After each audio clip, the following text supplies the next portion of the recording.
Welcome back to The Reveal.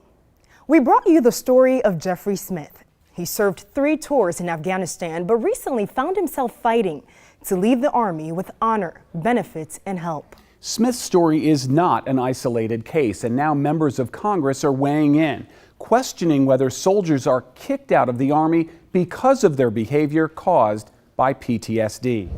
So the findings in our reporting concerns you?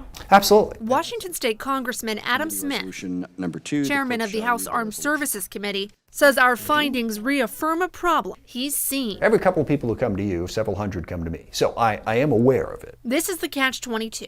The stress of combat leads to conditions such as post-traumatic stress disorder. And for some, those conditions lead to problematic behaviors. We found cases where Army leaders then kick the struggling soldiers out of the service with other than honorable discharges, treating them as troublemakers instead of people who need help. Okay, there are some command structures that have the right people in charge who understand how to treat this, but too many don't. Last week, we revealed Army leaders at Joint Base Lewis McChord kicked this Lacey veteran out of the service for misconduct after he showed up to work drunk and got a DUI. It's when you get home that your brain starts processing everything that you went through. His military medical records show his PTSD, the condition he got by serving our country, was the very reason he was abusing alcohol. That smell of burned bodies will never leave.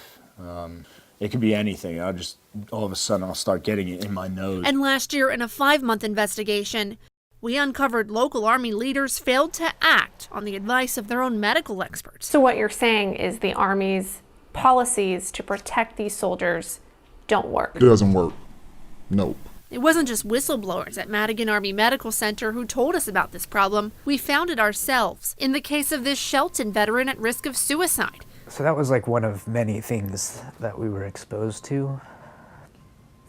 The Army booted him for behaviors doctors said he couldn't control. He was in a special unit designed for wounded soldiers in need of help. And it was there he got in trouble for smoking pot. His medical providers found he was using the drug to cope with his anxiety and PTSD. The Madigan whistleblowers told us what happened to him is a pattern. Yes, I agree with them completely. The question is, why did the commander overrule what the medical profession said should be done?